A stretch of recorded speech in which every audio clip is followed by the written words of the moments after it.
Salam harmoni. Perkenalkan, nama saya Sangmade Eka Dana, mahasiswa PPG dalam jabatan Angkatan 3 tahun 2021, LPTK Universitas Pendidikan Ganesha. Berikut formulir saya.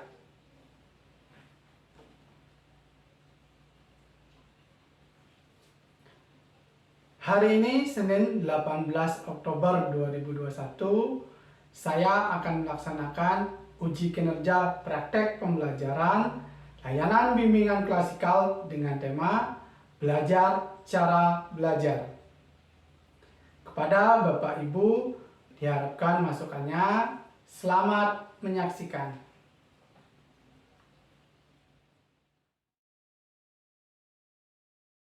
Baik, terima kasih. Selamat pagi anak-anak semua. Selamat pagi, Pak. Bagaimana kabarnya? Sehat. Baik, Pak. Baik, Pak.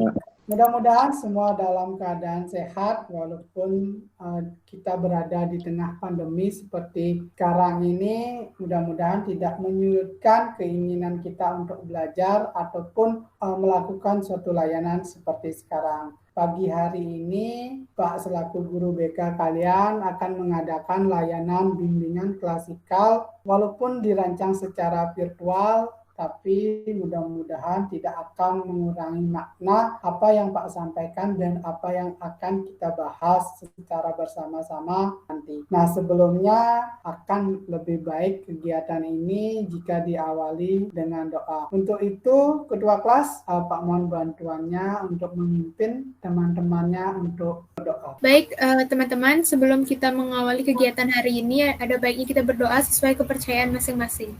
Seluruhnya berdoa mulai. Berdoa selesai. Baik, terima kasih atas bantuan dari Ketua Kelas.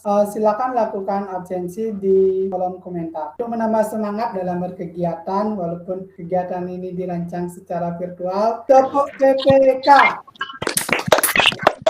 Religius, Nasionalis, nasionalis, mandiri, gotong gotong royong, integritas. Oke, tepuk tangan dulu buat kalian semua.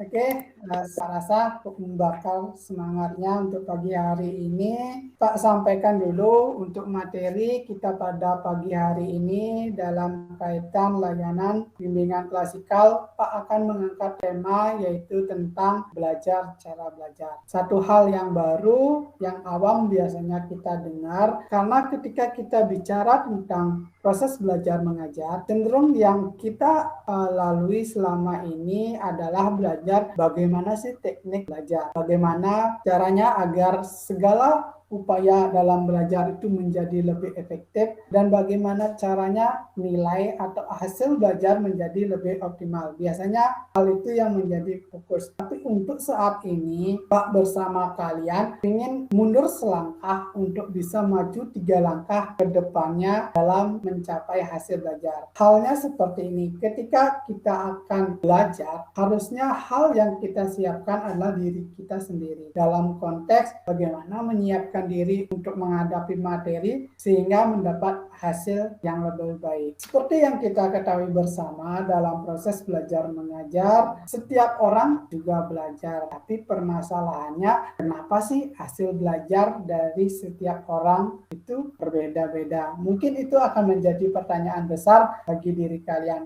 Tahan dulu, nanti akan kita bahas dalam pendalaman materi. Nah, itu dulu mengenai tema. Terus mengenai kontrak layanan, kiranya ada di antara anak-anak semua yang bisa membantu Pak untuk mengajukan kontrak layanan. Untuk waktu dipersilakan. Ada Ide Bagus Suryanata yang sudah raise hand. Untuk Ide Bagus dipersilakan. Baik, terima kasih Pak atas waktunya dan kesempatan yang telah diberikan. Kontrak layanan yang pertama itu adanya raise hand seperti yang telah saya lakukan tadi. Raise hand ini bertujuan untuk mengetahui siapa saja siswa yang ingin menyampaikan pendapatnya. Sekian, terima kasih. Baik, terima kasih kepada Ibu Suryanata. Sangat bagus sekali. Itu yang pertama, raise hand jika ingin berpendapat atau menyampaikan suatu argumen. Nah, selanjutnya, ada Putra. Untuk waktu dipersilakan, Putra. Baik, terima kasih atas waktunya. Jadi kontrak layanan yang selanjutnya yaitu adalah on-cam. Nah, jadi layanan ini berfungsi untuk agar guru mengetahui siapa saja yang memperhatikan. Baik, terima kasih. Selanjutnya, apakah masih ada? Baik, Pak. Terima kasih atas waktunya. Kontrak layanan selanjutnya itu ada unmute dan mute audio. Mute audio ini bisa digunakan ketika siswa ingin menyampaikan pendapatnya atau argumennya atau ingin bertanya, menanya tentang sesuatu yang ingin ditanyakan, dan bisa unmute audio ketika pengajar atau guru memberikan materi. Terima kasih, Pak. Baik, terima kasih. Bagus sekali dari Widayanti. Nah, apakah bisa kita sepakati terkait dengan kontrak layanan? Yang pertama itu adalah raise hand, kedua tentang wajib on kamera, terus yang ketiga tentang mute dan unmute audio. Nah, apakah bisa kita sepakati dulu sebagai kontrak layanan kita? Siap, bisa Pak. Baik, terima kasih. Mudah-mudahan dengan adanya kontrak layanan ini akan membuat layanan kita menjadi lebih efektif dan lebih efisien. Pak izin dulu untuk share screen. Pak akan menampilkan PowerPoint. Untuk pagi hari ini kita akan mendapat materi yaitu tentang cara belajar.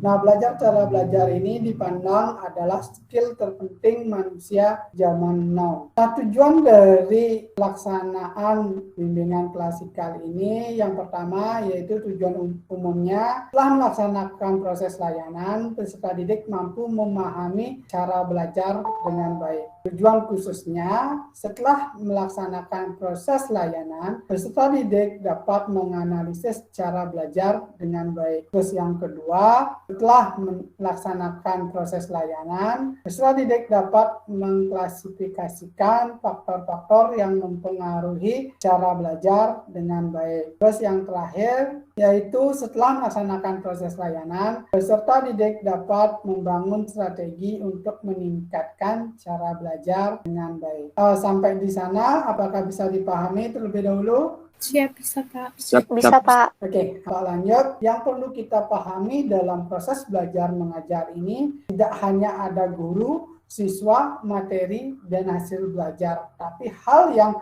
luput biasanya dari pandangan kita adalah proses belajar itu sendiri. Nah, kita bahas satu-satu dulu. Dalam hasil belajar, pernah nggak kita berpikir selaku siswa, dalam konteks hasil belajar, terdapat perbedaan antara siswa satu dengan siswa yang lain. Nah, yang menyebabkan terjadinya perbedaan dari hasil belajar ini seperti apa? Pernah nggak kita berpikir apakah tentang materi atau apakah tentang gurunya? Kalau menurut saya, guru yang menjelaskan. Materi yang diberikan oleh seorang guru dalam satu kelas tentunya pasti sama. Tapi kenapa sih hasil belajarnya berbeda? Apakah apa yang saya lakukan dengan teman lain yang saya lakukan itu terjadi perbedaan? Apakah teman yang lain lebih pintar daripada saya? Kan seperti itu. Kita anggap teman yang lain lebih pintar daripada saya sendiri. Lebih pintar itu merupakan sebuah hasil. Pernahkah kita menganalisis bagaimana sih teman itu bisa lebih pintar daripada kita, sementara materi yang diberikan oleh seorang guru itu bisa sama? Apakah cara belajarnya atau porsi belajarnya ataupun kualitas belajarnya? Seperti itu. Yang menjadi fokus, kita mengatakan materi itu sulit, tapi tidak buat teman yang lain. Nah, terjadi perbedaan. Apakah yang menyebabkan materi ini kita katakan sulit dan teman yang lain tidak mengatakan kalau materi itu sulit? Kan seperti itu. Intinya materi yang diberikan adalah sama, tergantung cara pandang kita terhadap materi. Nah, inilah yang disebut dengan proses belajar. Dalam proses belajar itu yang menjadi fokus sebenarnya pada saat pendidikan era sekarang itu adalah bagaimana siswa belajar, bukan kepada bagaimana guru mengajar. Nah, karena konteks proses belajar itu terjadi pada alam pikiran siswa sendiri. Karena ketika guru misalnya menjelaskan A, ada siswa 1 berpikir tentang B dan siswa 3 berpikir tentang C, akan menjadi perbedaan persepsi di antara satu kelas. Nah, inilah yang akan menyebabkan hasil belajar menjadi berbeda. Bukan bagaimana guru itu mengajar, tapi bagaimana siswa itu belajar. Nah, ketika Pak bilang proses belajar ini terjadi pada alam pikiran siswa, tentunya yang menjadi masalah adalah bagaimana sih caranya belajar yang efektif, bagaimana agar betah belajar dan bisa paham banyak hal. Tentunya ini yang akan menjadi pertanyaan besar dalam diri kalian masing-masing untuk saat ini. Nah, ketika konteks masalah ini terjadi pada proses belajar, terus cara mengatasi kesulitan atau masalah yang terjadi itu adalah jawabannya ya mesti belajar. Simpelnya seperti itu. Ketika hasil belajar ini tidak baik, kita cari penyebabnya, permasalahannya ada di mana. Apakah di materi? Tentu saja tidak, karena materi yang diberikan sama untuk setiap orang pada satu kelas. Berarti pada proses belajarnya yang terjadi permasalahan. Nah, untuk itu kita bisa analisis bersama. Sedikit penjelasan tentang moto dulu di era ini adalah fail fast, learn fast, dan improve fast. Yaitu kamu boleh salah dan gagal, tapi harus segera belajar dengan cepat. Ketika teknologi berkembang seperti sekarang, sebagai seorang siswa yang akan menjalani proses pembelajaran, kita tidak bisa tergantung lagi dengan konteks seorang guru yang memberikan materi atau seorang guru yang akan mengajar di kelas kita. Skill atau kemampuan terpenting zaman now itu adalah kemampuan untuk belajar dengan optimal. Ketika kita mendapat hasil belajar yang kurang baik, itu membuktikan kalau kalian bodoh? Tidak. Itu membuktikan cara belajar yang kalian lakukan itu masih terdapat kesalahan. Nah, untuk memperbaiki kesalahan pada cara belajar yang kalian lakukan itu adalah kemampuan untuk belajar dengan optimal. Itu yang kita sebut dengan skill terpenting manusia zaman now. Nah, dalam proses belajar, Pak ingin dulu untuk kalian semua, mari kita analisis secara bersama poin-poin apa sih yang menyebabkan kurang optimalnya proses pembelajaran. Dan sebutkan 3 kata yang bisa mewakili apa yang menyebabkan hasil belajar yang kalian alami itu menjadi kurang optimal. Untuk link Jamboard Pak akan kirim ke kalian dan silakan diisi di kolom komentar. Baik, terima kasih. Kalau sudah bisa terlihat di layar kalian, mungkin beberapa dari teman kita sudah mengisi Jamboard tentang cara belajar, yaitu faktor-faktor apa sih yang menyebabkan hasil belajar tidak optimal. Mungkin ada salah satu di antara kalian yang bisa mewakili untuk membacakan. Baik, terima kasih Pak atas waktunya. Di Jamboard itu saya menulis 3 faktor yang menyebabkan belajar saya jadi tidak efektif atau tidak optimal. Itu yang pertama adalah kekonsistenan. Itu saya sering tidak konsisten dalam belajar. Misalnya dalam seminggu itu ada beberapa hari saya tidak belajar, sehingga dapat menyebabkan materi yang pemahaman terhadap materi itu kurang. Yang kedua itu adalah distraksi. Saya adalah tipe orang yang mudah terdistraksi. Contohnya itu misalnya ada notif-notif dari Instagram, YouTube, atau TikTok dan lain-lainnya, itu pasti saya langsung buka. Saya orangnya tidak tahan melihat itu. Ketiga itu adalah motivasi. Saya kadang-kadang tidak ada motivasi untuk belajar, jadinya cuma tidur-tiduran. Sekian. Oke, baik, terima kasih dari Gus Surya. Baik, terima kasih atas waktunya. 3 hal yang membuat saya kurang optimal dalam belajar yaitu lingkungan keluarga. Pada saat belajar, keluarga itu pasti kan sering kumpul-kumpul. Nah, pada saat belajar tuh pasti keluarga itu pernahlah berisik gitu. Jadinya kan nggak fokus saat belajar.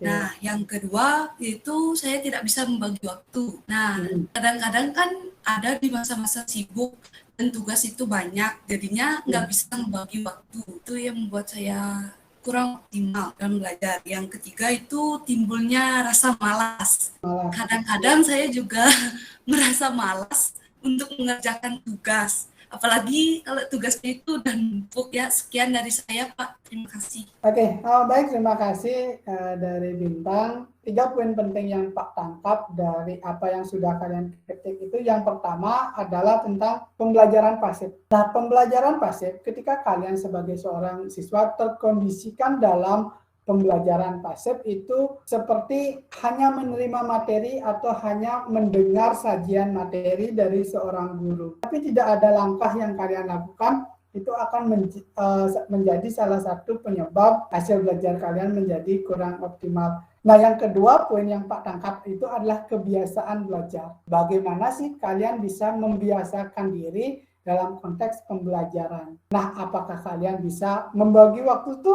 juga salah satu cara untuk melatih kebiasaan belajar. Di jam berapa kalian waktunya bermain, di jam berapa kalian waktunya lihat Instastory, lihat hal-hal media sosial lainnya, dan jam berapa fokus, ya ini waktunya saya belajar. Kebiasaan belajar juga seperti halnya tadi, kita jangan mau hanya disuapi oleh guru dalam konteks materi, tapi kita harus bisa mencari, berusaha menambah referensi karena teknologi juga sudah semakin canggih. Tentunya kalau bicara tentang teknologi dalam konteks dunia pendidikan sekarang, bisa jadi siswa lebih canggih loh daripada guru. Nah, kenapa tidak itu yang kalian manfaatkan menjadi kelebihan kalian untuk mengoptimalkan kebiasaan belajar kalian. Yang ketiga, benar sekali dikatakan harus ada motivasi. Untuk apa saya belajar? Apakah hanya sekedar nilai? Apakah ingin mengeksplorasi pengetahuan? Atau akan menambah pemahaman yang lebih banyak. Kan itu yang menjadi kunci. Kalau belajar hanya sekedar mengerjakan tugas, kalian nyontek ke grup kelas pun tentang tugas gampang. Apakah belajar seperti itu? Kan tentunya tidak. Sampai di sana dulu tentang faktor-faktor yang menyebabkan hasil belajar kurang optimal. Apakah bisa dipahami terlebih dahulu? Bisa, Pak. Gimana sih cara belajar yang efektif? Gimana supaya kita betah belajar biar bisa paham banyak hal? Ini adalah pertanyaan yang sangat mendasar dalam kehidupan kita. Setiap kali kita ketemu masalah-masalah yang pengen kita selesaikan. Ada masalah, belum tahu cara nyelesainnya, ya mesti belajar. Eric Ries, pencetus Lean Startup, mengatakan bahwa the only way to win is to learn faster than anyone else. Satu-satunya cara untuk menang adalah dengan belajar lebih cepat dari orang lain.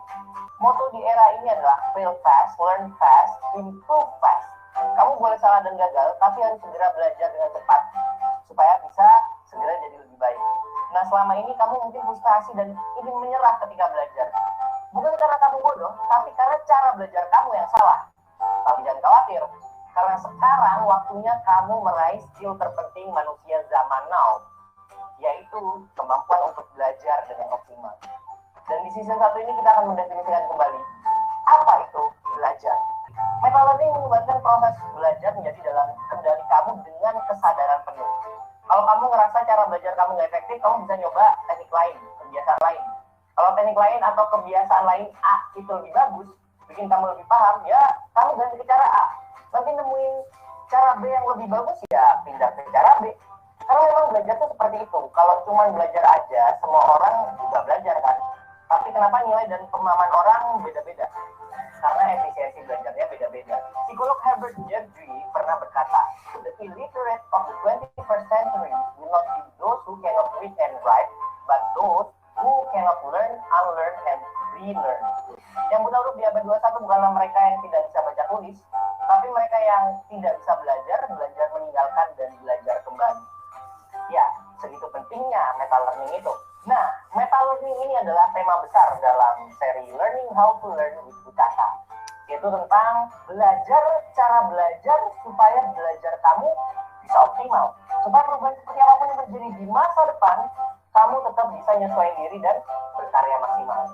Jadi, apa yang bikin proses pembelajaran itu gak efektif?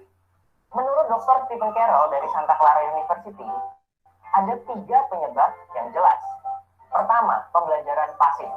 Kedua, kebiasaan belajar. Ketiga, motivasi. Biasanya lama-lama karena ngerasanya belajar udah susah payah nih, tapi nilainya jelek-jelek aja, akhirnya makin malas dan makin nggak pede deh dalam belajar. Ini seperti mundur selangkah supaya kamu bisa maju 3 langkah. Misalnya, seminggu kamu punya 4 jam untuk belajar ekonomi. Kalau 4 jam itu langsung dipakai buat belajar materi, nilai kamu cuma 70. Tapi kalau 45 menit kamu pakai buat belajar cara belajar yang efektif, biarpun nantinya kamu cuma belajar materi selama 3 jam 15 menit, nilai kamu jadi 84. Dan inilah yang sebenarnya sedang jadi perhatian di dunia pendidikan internasional. Bagaimana membuat pelajaran, fokusnya bukan ke gimana guru mengajar, tapi gimana siswa bisa belajar. Karena sebenarnya kan yang namanya belajar itu prosesnya terjadi di alam pikiran masing-masing siswa. Gurunya nerangin A, si Budi mikirnya B, si Wati mikirnya C, beda-beda. Nah, kayak gimana sih yang dimaksud bertanggung jawab sama proses belajar itu? Proses belajar yang efektif itu bisa digambarkan dengan siklus do, review, learn, apply. Pertama, kamu melakukan sebuah aktivitas, entah itu nonton video, baca buku, dengerin guru nerangin, atau ngerjain soal. Kedua, harus ada proses review untuk ngecek seberapa tepat pemahaman kamu, seberapa benar soal yang kamu kerjakan. Dan biasanya ini dilakukan lewat dialog atau tugas bersama guru. Ketiga, harus ada proses refleksi untuk memaknai, untuk tahu kamu salahnya di mana dan bagaimana cara untuk memperbaiki pemahaman kamu. Keempat, kamu harus tahu cara nerapin pemahaman baru yang udah dikoreksi ini. Kalau kemarin salah, hari ini coba lagi ngerjain soal yang sama dengan cara yang benar. Dan hasil dari 4 proses ini akan kamu pakai lagi untuk aktivitas belajar kamu selanjutnya, untuk materi-materi berikutnya.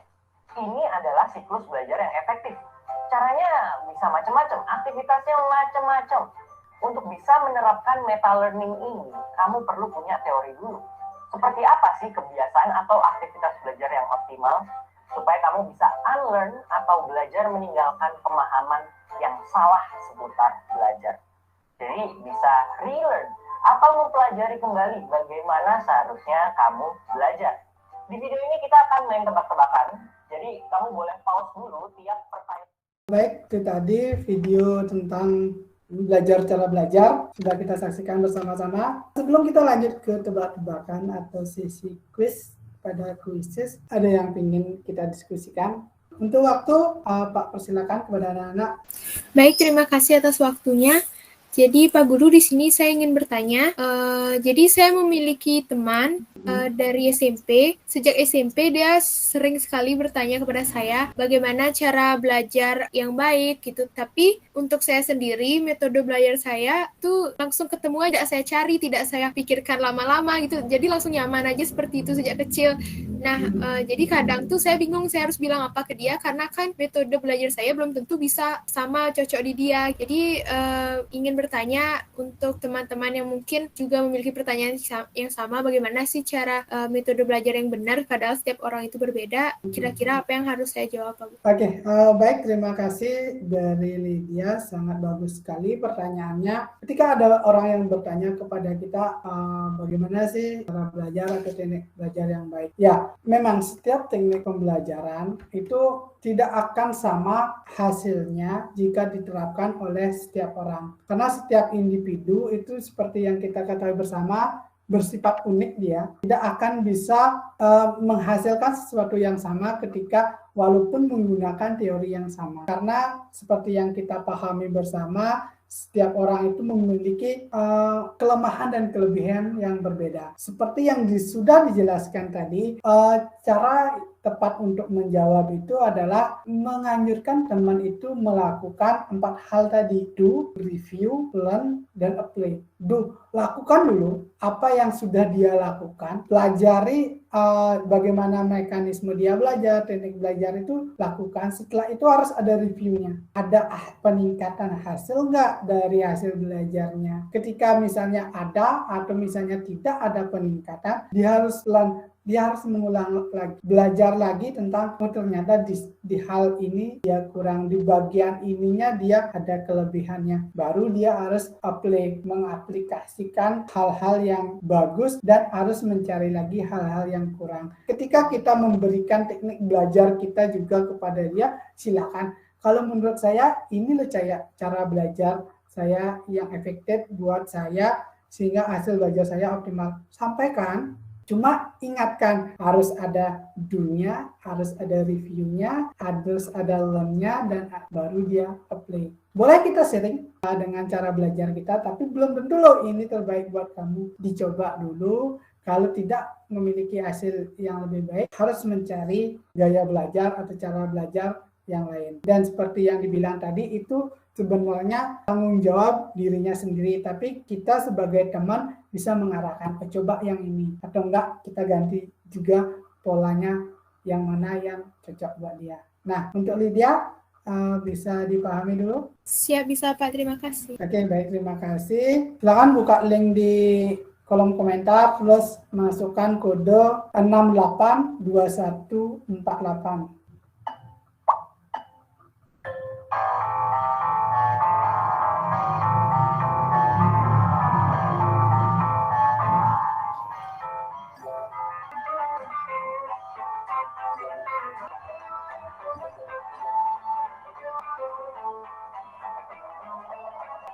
Oke, baik, terima kasih.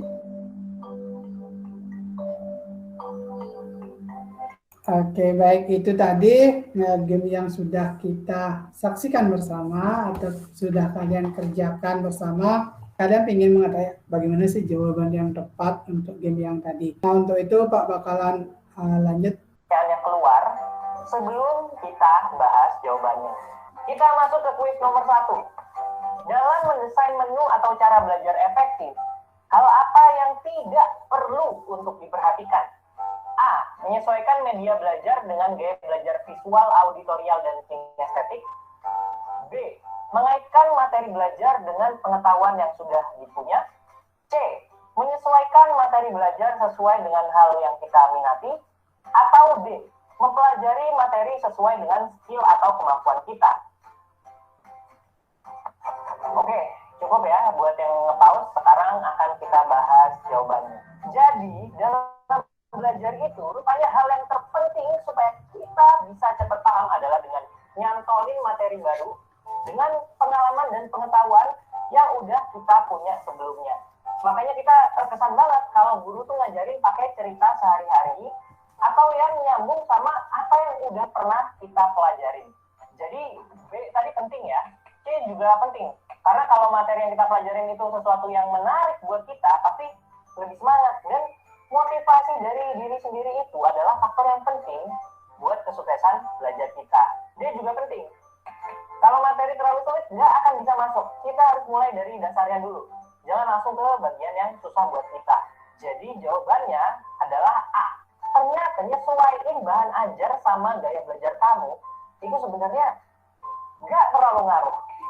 Kamu mungkin pernah ikutan tes SPARK untuk tahu kecenderungan belajar kamu. Apakah lebih suka visual, pakai gambar-gambar, auditorial yang lebih ke suara, read or write atau baca tulis, atau kinestetik yang pakai gerakan-gerakan.